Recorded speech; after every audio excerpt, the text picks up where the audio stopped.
Story का difference है. It's not a sequel at all, it's a prequel. And जैसे Sushant sir ने बोला था कि हेट जो है and it's a full revenge story. जो लड़की पे I would say like today's women उन पे जो बीत रही है एंड जिस तरह से रिवेंज लेते हैं और I mean in the movie the way she is doing it. So सिर्फ यही दिखा था कि इसका टाइटल हेट ही बराबर जाता है. फिल्म की कहानी I think also for an actor, female actor, आज की तारीख में ऐसा रोल मिलना वेयर एक चीज़ होती है कि आप एक फिल्म का हिस्सा हैं बट एक पूरी फिल्म अपने शोल्डर्स पर लेना आई मीन एक बहुत बड़ी रिस्पॉन्सिबिलिटी है. तो मैं कहूँगी कि it was an opportunity for me. तो I didn't want to run away from it and when I was offered I think Vishal ने बहुत बहुत बिलीफ दिखाया एंड मेरे को एक्टर्स इतने कमाल के हैं. जो कास्ट के बारे में जब मैंने सुना that was another very very big reason for me because it's the film is not it's not one person's film. I can't even say it's mine. Everybody makes a film from the team, the unit, the music, the production, the director, the DOP. So I think it's a great team effort. And thank you so much guys for reason मानते हैं वो actually आपको director से सुनना चाहिए क्योंकि उन्होंने मुझे कास्ट किया था.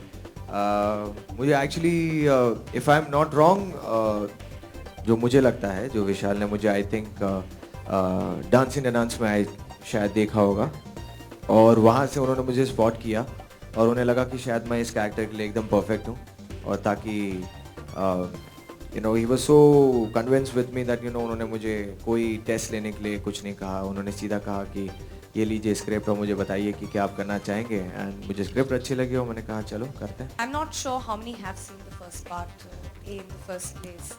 But all I can promise is that it gets bigger and better. The love, the sensuousness, I think that attracts most of us, doesn't it? The vengeance, the revenge, the hate, the music. It's a very very powerful film. I hadn't seen the promo myself actually, so not to be biased, but I was getting goosebumps myself thinking of how we shot and how the script had actually developed while we were shooting. So I hope the audience can actually go through the same journey as us. I think I will have to give a lot of credit when I said yes to the film. Probably personally, individually. Maybe I took it up as a challenge for me to become far more comfortable with my own sexuality and my sensuality. In my head, it was a personal journey for me. And for me, my professional and my personal journeys sort of work parallelly, and I think it works best. That's my ideology in life. So it was more of a challenge to really get comfortable with myself and to break any blocks that did exist as an actor. And I hope I have broken. I don't know. I have broken a lot of them, and I'm very very comfortable kissing your type. I don't understand that at all, and I think that happens more or less more so in Bollywood. We speak of अरे typecast तो नहीं हो जाएंगे, अरे stereotype नहीं हो जाएंगे. क्यों? एक बोल्ड फिल्म करने के बाद आपके अंदर एज एन एक्टर और कुछ नहीं है that nobody else can really dig out of you, or you don't have the capacity or the potential to explore yourself more, or somebody else having that belief.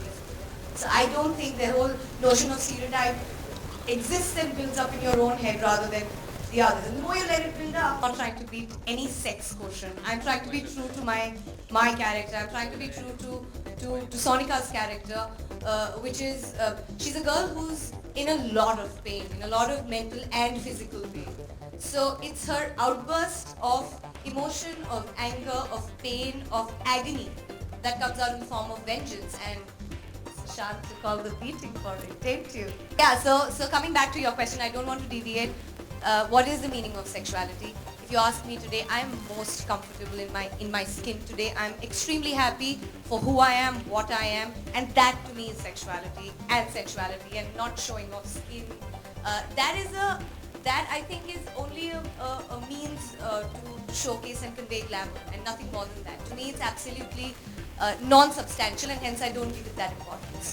जब ये गाना मुझे सुनाया गया था, I love the song, and till the time we were not shooting, you know, मुझे idea नहीं था कि you know we're going to be shooting it this way, and जैसे अचानक से रेगुलर शूटिंग डेज हो रहे थे, we were in Goa and we started this song. Vishal आके कहते हैं कि we are going to be shooting it this way. और आपका जो सवाल था कि what was the first thing which came in my mind, वो ये था, वो आगे बढ़ी या मैं? वो पहले था क्योंकि I was so confused because actually to be really frank I'm not so confident because कभी मैंने ऐसे scenes किए नहीं हैं. तो कहते हैं ना कि थोड़ा सा अपना पर्सन या कहते हैं कि ये थोड़ा मैं कॉन्फिडेंट नहीं हूँ. I'm being very frank, I'm not that confident like doing these kind of scenes, but thank you to Surveen. हम काफ़ी कुछ अच्छा कर पाए और अब कितना अच्छा कर पाए हैं वो अब पब्लिक डिसाइड करेगी और बता पाएगी कि क्या कर सकते हैं.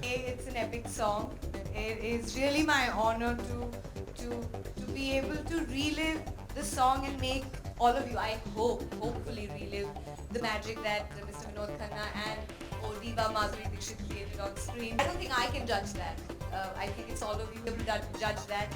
I think it's far beyond just the kissing off. It's about a lot of love and about a lot of passion. And if Jay and me have been able to create that, I think we've done a good job. You guys have to decide. पहले था कोई risk लेना नहीं चाह रहा था और I think जो टेलीविज़न वाले जो काम करते हैं उनके पास इतना टाइम भी नहीं होता बिकॉज दे आर ऑल्सो एक कॉन्ट्रैक्ट में बन जाते हैं वो लोग. अभी तो जिस तरह से आप बोल रहे हो कि काफ़ी लोग आ रहे हैं तो काफ़ी लोग they are open with the contracts also to do outside films. So I think that was the only reason.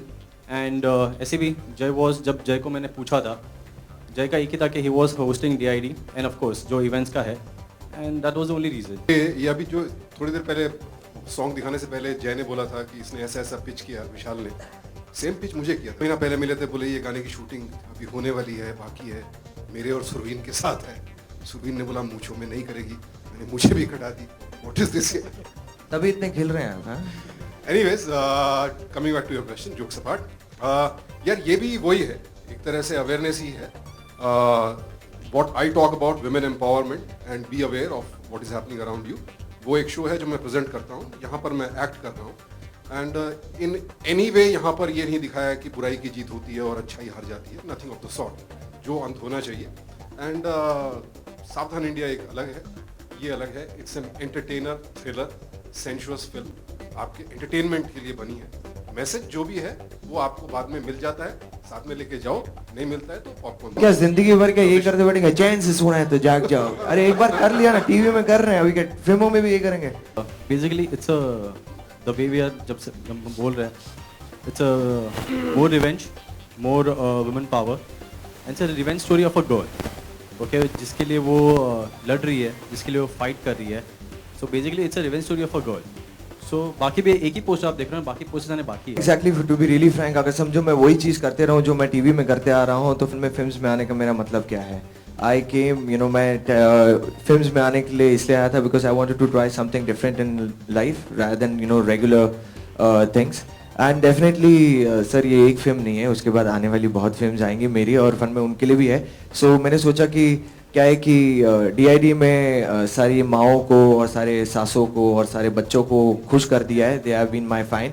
अब जो टाइप के जो फैन फॉलोइंग रहती है उनको भी ज़रा टारगेट करते हैं और उन्हें भी लाते हैं. जैसे वो जो थोड़े 2-4 फोटोग्राफर्स थे जो देखकर ऐसे वाह वाह कर रहे थे, वो इनके लिए है. तो मैंने सोचा उनको भी थोड़ा अपने अंडर लाऊं.